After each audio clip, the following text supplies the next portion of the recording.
What's up guys, I'm Dean and welcome back to my channel. Today is the day we have all been waiting for. Well, actually yesterday was the day I was waiting for, and maybe today's the day or tomorrow's the...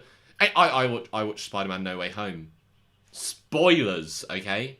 If you haven't seen this movie, get out of here. I don't want to see your face until you've seen it. And then please come back here and watch this video and give it a like. Comment your Spider-Man No Way Home thoughts down below and just subscribe because I'm trying to build this YouTube here. Okay, guys, I'm going to be frank with you. I'm going to be Dean. Why can't I do intros? Like, this just... Okay, so I'm going to be talking about Spider-Man No Way Home in a few sections. First, I'm just going to give you my thoughts on the movie, go through a couple events, highlights for me, and then I'm going to go through all the characters separately. I'll go through Tom Holland's Spider-Man. I'll go through all the supporting characters. I'd go through all the other superheroes that appear, and then I'll go through all the villains and just give you all my thoughts on all that lovely things. And then at the end I'll talk a bit where this would rank in the MCU and in Spider-Man movies, possibly now. I think I need to rewatch this movie to fully like get an opinion, which isn't the best thing when I'm currently making a video about said opinion. Let's get started. I really loved this movie.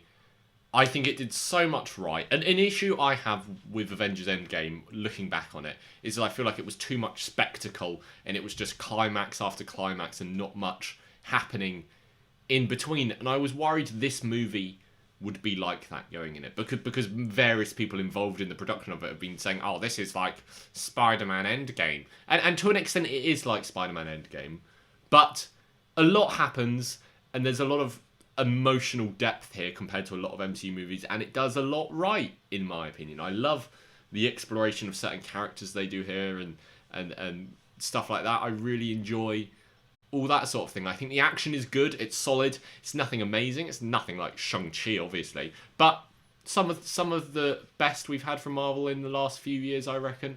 There's some really cool action sequences and set pieces, and because you've got so many characters with so many different abilities, then it all groups together nicely, and you can do interesting things with all these characters, which work.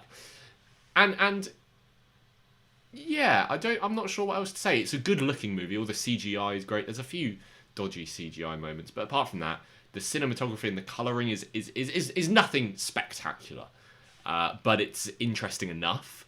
I would say it's above your average MCU movie, the way this movie looks and feels, although I'm not a massive fan of John Watts as a director. I think he is the weakest director of any Spider-Man movie. But, yeah, overall, solid stuff. I gave it 4.5 out of 5 on Letterboxd. I think that's going to stay there for now. Just right now, I'm struggling to rank it amongst other MCU and Spider-Man movies. But like I said, we'll talk more about that later. Let's get into the characters. The first character you've got to talk about is Tom Holland's Spider-Man. And for me, this is his best performance because they actually give him stuff to do. And I'm not saying I dislike any of the previous performances, but like Far From Home especially, there's no new ground treaded for that character. It's just similar beats that we got in Homecoming and in various other movies. Apart from the death of Tony Stark, there's not much new there. And here, he has some strong emotional scenes, and I think people often complain about the previous Spider-Man movies that he doesn't get a chance to stand on his own because he's always being helped by Tony Stark or Nick Fury or whoever, and I understand those complaints. I don't completely agree with them, but I understand them, and I hope this movie has quelled all those complaints, because obviously in this movie he gets more help than he usually does, but here I think he stands on his own more than he usually does. Okay, moving on to the supporting cast. Let's talk about Zendaya's MJ. She got the last name Watson in this movie. That's fun and interesting. This isn't a complaint, but more of an observation that I find it interesting that in every movie Zendaya's MJ has appeared, and for me they've been like different characters. Like every time it's been a slightly different take on this character, and I don't think there's much consistency in this trilogy between how this character acts. Obviously, there is some consistency, just I don't think it's overall very consistent. But of course, she's great in this. She's just the girlfriend, and she does a great job at that. There's nothing extraordinary here. I think that's all I've got to say. And Ned is the best friend. I think it's interesting that they gave him magic. I think that's something interesting to explore going forward. If with that big ending, we don't know what's what's going to happen going forward. But yeah, let's talk about the ending actually of everyone forgetting who Peter is, because this feels like the best opportunity to do that. Now we've talked about Ned and MJ. I think it's a bold move. I think it's a brave move, and I like the direction because I'm fed up of everyone knowing Spider-Man's Peter Parker, because I like secret identities in superhero movies, and we don't get a lot of that in the MCU. So I really like the idea that from now on, not everyone knows who this guy is. I think that's really interesting, and I think it's going to be really cool when he meets the other superheroes. Like next time he meets Doctor Strange or anyone like that, or the Falcon, anyone. Well, Captain America now. I don't know why I said the Falcon. But you know what I mean? It'll be interesting when he meets these characters again, and it's interesting because a big plot point at the end of Homecoming was, oh, I'm the Vulture, and I know you're Peter Parker, but I'm not going to tell the Scorpion that.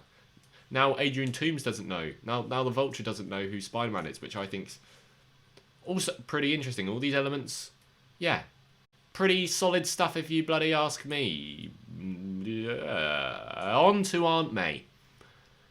Aunt May, what to say? That rhymed. I think she was great in this movie. In the past, I've never really rated her as an Aunt May. Probably my least favourite out of the 3 live-action ones we've got. But here, she's got stuff to do, and she works as an Uncle Ben. She's very inspiring, and just... I knew she was going to die, but it's very cool to see her here. And I really enjoyed her performance and her moments, and her death was very well done. I liked the fact that they gave her, with great power comes great responsibility. I would have liked to see Peter reference Uncle Ben in this movie, because the other 2 Spider-Men do, and he just doesn't react to it. So I would have liked to see that, but you know, it would have been a cool moment. But I like them giving the line to Aunt May. I think that's a cool way to do it. And the second she said that, I knew she was dead. Happy Hogan, not much to say. I think this movie was a bit harsh on him, because I've always loved Happy as a character. So I'm not the massive fan of that. But Jon Favreau, you just keep living your life, and you do you, pal. Looking forward to The Mandalorian Series 3. So get to work on that, John. On to the heroes. This is where things get exciting. Not yet. I'm not going to talk about the big ones. Let's start with Doctor Strange. I think I understand people saying before this movie when they watched the trailer, like, this doesn't feel a lot like Doctor Strange. When I watched that trailer, I didn't think that. But watching this movie, I'm like, yeah. He kind of does just go, yeah, I'll do the spell, whatever. Let's just go do it. And I wonder if his motivations behind that will be explored in Multiverse of Madness. I hope so. Maybe he's just that upset that he's no longer Sorcerer Supreme, that he's acting out like that. But for me, bit of a weird decision on his part. Wong, I love that he's Sorcerer Supreme. I love Wong with all my heart. He's just the best, and I love that he's Sorcerer Supreme. It makes the Shang-Chi in context make more sense now we know he's Sorcerer Supreme, and I just would have liked to see more of him, but you know, it is what it is. Now, I physically gasped and jumped in the cinema when a cane came down on the screen and blocked the view. And if it was no one other than Charlie Cox, come on, what is going on? Obviously he was only there briefly, and he had shorter hair than usual, but that for me is the most exciting part of this movie moving forward, because I get to see more of that man as Daredevil, one of my favourite superheroes, one of my favourite superhero projects ever, Daredevil season 1 specifically. Oh, the thing is, we knew Toby and Andrew were going to be in it, but I was never certain Charlie Cox was going to be in it. I always had a bit of doubt in the back of my mind about that one. But speaking of Toby and Andrew, shall we move on to the elephants in the room? Tobey Maguire. Wow. Harlan, I don't know if you're watching this. Harlan, Fluffy Duffy, my podcast co-host, I know that he would have been sobbing during this movie, just because they did Tobey Maguire so damn well. He hasn't seen the movie yet as of the time of recording, so this is all just assumptions I'm making about how much I know him. I don't know. Anyway, but they did it so well. I thought he was going to die at that point, but his entrance was cool. He had some cool lines and the comedy. And to be honest, it was less what he did. It was just seeing him there in the suit was just everything. That was enough. That was enough. Him just swinging around, He had such sweet moments with both Sandman and Doc Ock, and I liked him facing off against Norman again. I think those moments worked really well. Something I would have wanted to see, and someone who I didn't include in my character section earlier on, was see him interact with J. Jonah Jameson more. But we didn't get that, so let's move on. Shut up about it. I just think all those work so well. But moving on to my favourite Spider-Man,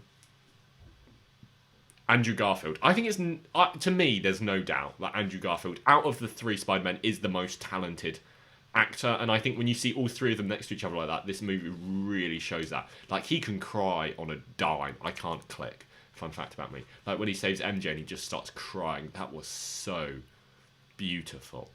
And just the comedy and the facial expressions when he sees Peter and MJ talking, Peter 1 and MJ talking. I just loved it all so much, and I think I was disappointed because in my mind, when he came up on screen, I got too greedy. Like Icarus, not the Eternal, I flew too close to the sun. And I was like, Andrew Garfield's in this. This movie's going to end with an end credit scene, and in that end credit scene, it's going to say, Andrew Garfield will return in The Amazing Spider-Man 3. That's what I want. Now I've got Daredevil, that's all I want. Amazing Spider-Man 3. It would just... it would be so good. But they didn't do that, and I can't complain, because I still got to see Andrew suit up as Spider-Man, do some cool action, have cool moments with Electro, and just an absolute joy to see them. The way they revealed, especially Andrew Garfield as Spider-Man, was so brilliantly done, where you just see the flash, and you're like, wait, was that? I like covered my mouth, and I was like, is that who I believe? Is that Andrew Garfield? I may have shed a tear or two. We're not getting into that. Villains, okay.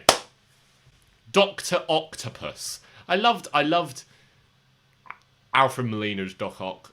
I really, really love that performance, and I love, like, before his inhibitor chip gets fixed, when he's all like, yeah, I'm not answering your questions, boy. And then afterwards, he just becomes a hero, and he's still cool, and there's a tender moment with him and Toby. I just loved that so much, and I loved him fighting on the good guy's side. Green Goblin, Willem Dafoe is a bloody delight. I really loved seeing, like, this damaged Norman Osborn. Like, Norman Osborn has really gone down when he's at the homeless shelter stealing food. Like, that's a weird contrast to his original character, but I think it really worked, and I really like those elements, and him as Green Goblin is, of course, still an absolute terrifying delight. Electro was good. I think it's interesting they never addressed why he looked different. I found that element interesting, but I don't have a problem with it. It was cool. He may have been a bit too like a maniacal villain, I think, because he was never really like that in The Amazing Spider-Man 2. But you know what? It worked. Lizard, I would have liked to see more of. It's hard to say anything about him because we didn't get loads.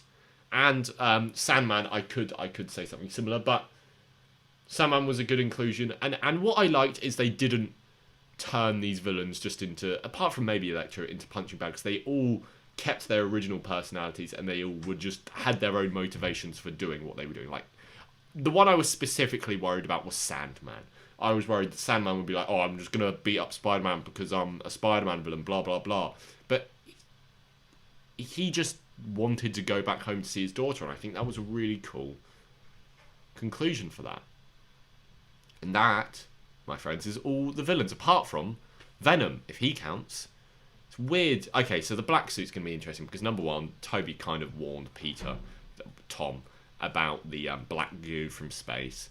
Number two, Eddie Brock's just gone back to his home world, so I'm interested to see what they do with Venom next and what all that stuff is. And the Doctor Strange trailer was cool. I don't really have any specific thoughts on that. And like I said, I was going to talk about my thoughts on where I would rank this amongst MCU and Spider-Man movies. I don't know for MCU, to be honest, because right now, I think my fifth favourite MCU movie would be Shang-Chi, or maybe I think Shang-Chi is number 4. And I think I prefer Shang-Chi to this. I think. I'm not positive on that. So this might be 5th, it might be 6th, somewhere around that region for MCU. And for favourite Spider-Man, it's 2nd or 3rd, I think. 2nd place is currently the original Spider-Man movie. And I don't know if I prefer this to the original Spider-Man movie or not yet. I'm going to have to think on that. My favourite Spider-Man movie is still Spider-Man Into the Spider-Verse. That movie's untouchable. And that brings me to the end of this review, probably the longest review I've ever done once I've edited this all. But thank you so much for watching all of this. If you did, please like, please comment, and please subscribe. Just tell me your No Way Home thoughts, because I want to know them. I want to know them. And I'll see you next time whenever I post another YouTube video. Thanks. Bye.